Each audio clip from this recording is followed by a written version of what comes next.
Hey riders and racers, and welcome back for another live stream. Today's live stream is how to build fitness at the motocross track. So I don't have any, normally I have a notes and a bit of a structure for the videos that I go through, but today I'm just going to go with what comes out. So the reason I brought up this topic is there's a lot of you that maybe don't like going to the gym. Okay, this might be a bit different. Obviously, that's what I do is help riders and racers get fit and using the gym and using off the bike stuff. Hey Luke.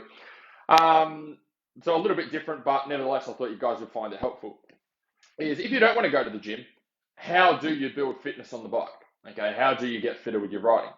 And so when I was racing, I did a lot of like courses. Hey Ben, like coaching sessions, I guess is what you would call them, with riding coaches. So like learning how to corner, learning how to do jumps, braking bumps, body position, elbow position, all that sort of stuff. And did it with some really, really great coaches over the years.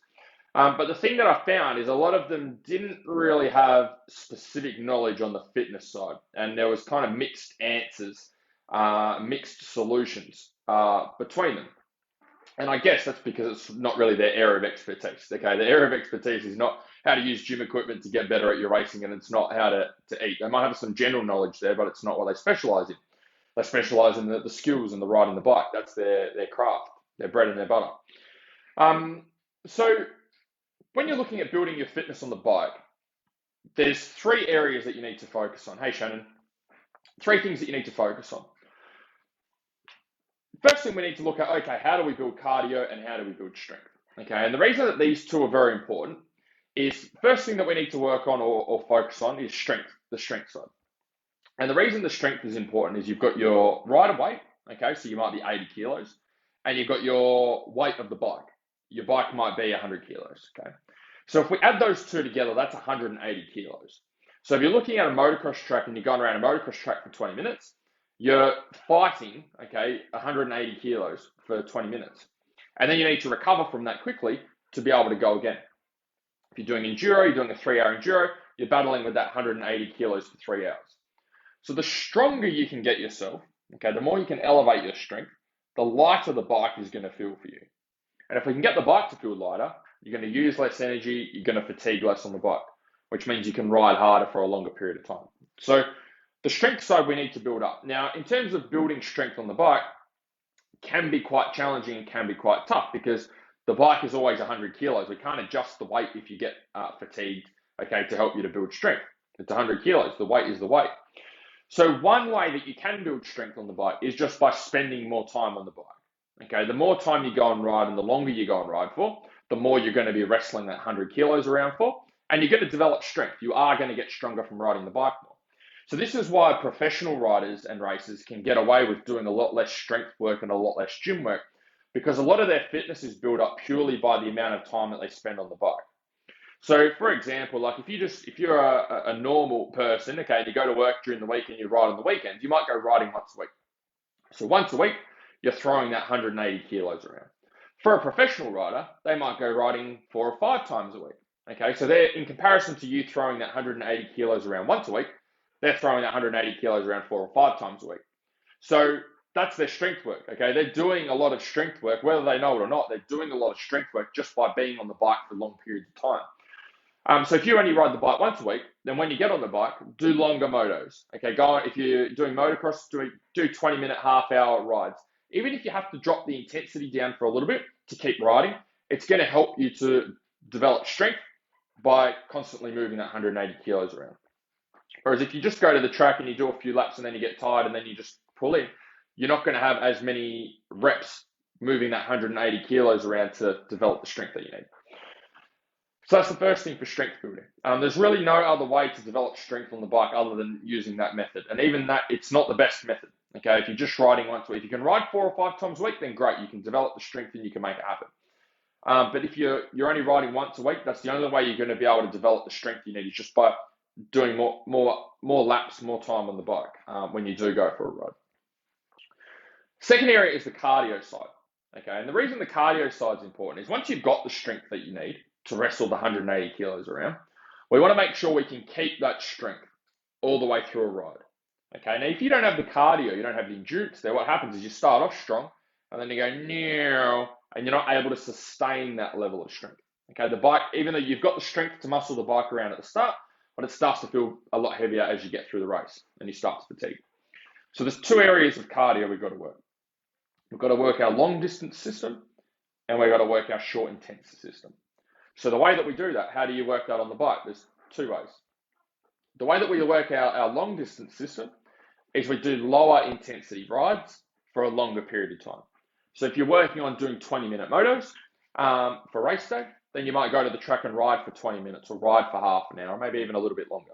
You're just working on a consistent pace, a consistent intensity for a long period of time. It's not your race pace. Okay, this is just working on your endurance. The way that we work on our short, sharp, intense system is we do sprint work. So when you go to the track, you might do 2 or 3 laps flat out. Might take you 5 minutes, 6 minutes. Rest for 5 minutes, 6 minutes. Go out and do another 2, 3 laps flat out. Okay, then rest for 5 or 6 minutes. Another 3 laps, rest for 5, 6 minutes. And so the whole goal here is we're not working on endurance, we're working on elevating intensity. Okay, we're working on riding really, really hard for a very short period of time. So the way that you do that on the bike is you've got to do those two types of riding. You can do them both on the same day, but they're going to affect each other. The way that you would do it, if you were only riding once per week and you wanted to build fitness just riding, not doing any training during the week, then the way that you would have to do it is you would do your sprint work first, okay, your high intensity stuff, and then you would finish the day with your longer, lower intensity stuff. Don't do it the other way around, because if you do your longer distance endurance piece first, the bit that needs to be intense after that is not going to be intense, the sprint work. So it's not going to be as effective. So that's how you work both of those systems. Now, in saying that, if you're just riding once per week and you're not doing any gym work at all or any other stuff during the week, it's going to be very hard for you to build fitness. Okay, in the start, yes, you will build fitness just from being on the bike, but what you're going to find is that you plateau out very, very quickly. You really need to be training all up 3 to 4 times per week. Okay, whether that what I do with our guys is 3 off the bike sessions during the week and then 1 ride on the weekend is what I need from them. That's really what you want to be focusing on. Okay, and that's going to ensure that you have the maximum amount of progress. If you're training 5, 6, 7 times a week, it's not essential. Okay, yet the main thing is you need to be consistent with the work that you're doing. But if you're doing like one or 2 sessions a week, like you're doing 1 ride and 1 session during the week, it's really not enough. Okay, you really need to be doing 3 to 4 sessions, whether that's bike time or gym time. If you're a professional rider, you're probably getting those 4 sessions in just riding the bike and building fitness that way, which is great. So the off-the-bike stuff doesn't become as important, okay, or doesn't need to take up as much of your week because a lot of your fitness is built just through riding. But if you're not, okay, if you're just riding once per week, then you really do need something during the week to make up for not getting on the bike, and you just need to make sure that you're doing the right stuff during the week. So common mistakes that I see with training, like trying to build fitness on the bike, is they're not doing the right things on the bike to build the areas that you need. So if you need strength, not doing the right stuff. Trying to build cardio, not doing the right stuff. I've had riding coaches that have told me, oh, if you want to get fitter on the bike, just go and ride for longer periods of time. Okay, like if you want to do a 20-minute moto, go and ride for 40 minutes on the track, and that'll build your fitness. But then I'd still have problems when I'd go and race. And the reason that doesn't transfer over is because they're different intensities. Okay, when you go and ride for 40 minutes and you go and race at 20 minutes, the thing that's very different between those two is the level of intensity that you hold. You're going to ride at a much, much higher intensity for a 20-minute moto than what you are for, say, a practice day and going riding for 40 minutes. And that's why you're going to find you get very fatigued on a race day, even though you can ride for 40 minutes in practice.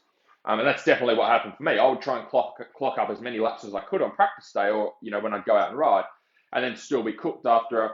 Like I'd be able to do 20 minutes at the track on a practice day, and then I'd go and race, and I'd struggle to do 10 minutes. And the reason that is because it's the intensity. So that's where what I needed to do is I need to focus on sprint training and doing sprint work when I was on the bike. I need to get my body comfortable operating up here for a very short period of time. What I was doing is, and just through the advice that I had, is I was focusing on operating at a lower intensity for a longer period of time.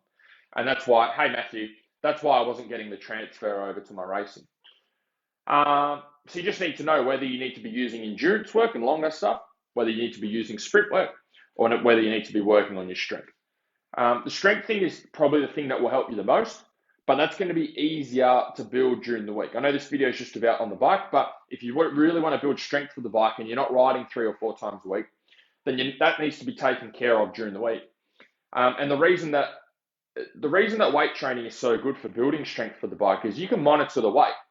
So when you're on the bike, like you've got your 80 kilos of rider weight and 100 kilos of bike weight, right? That's 180 kilos.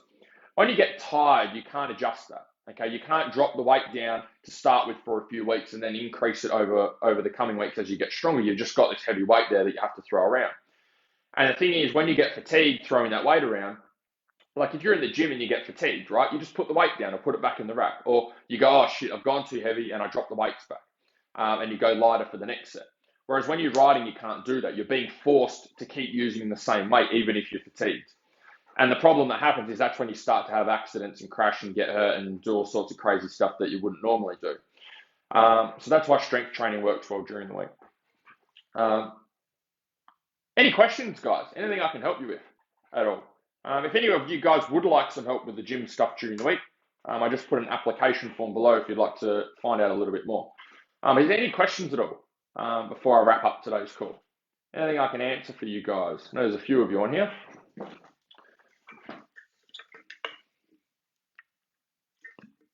If you've got a question, just give me a thumbs up just so I know you're writing the message out, because I know sometimes it's a bit slow on when you're typing things out on your phone. Otherwise, I'll wrap up the call for today.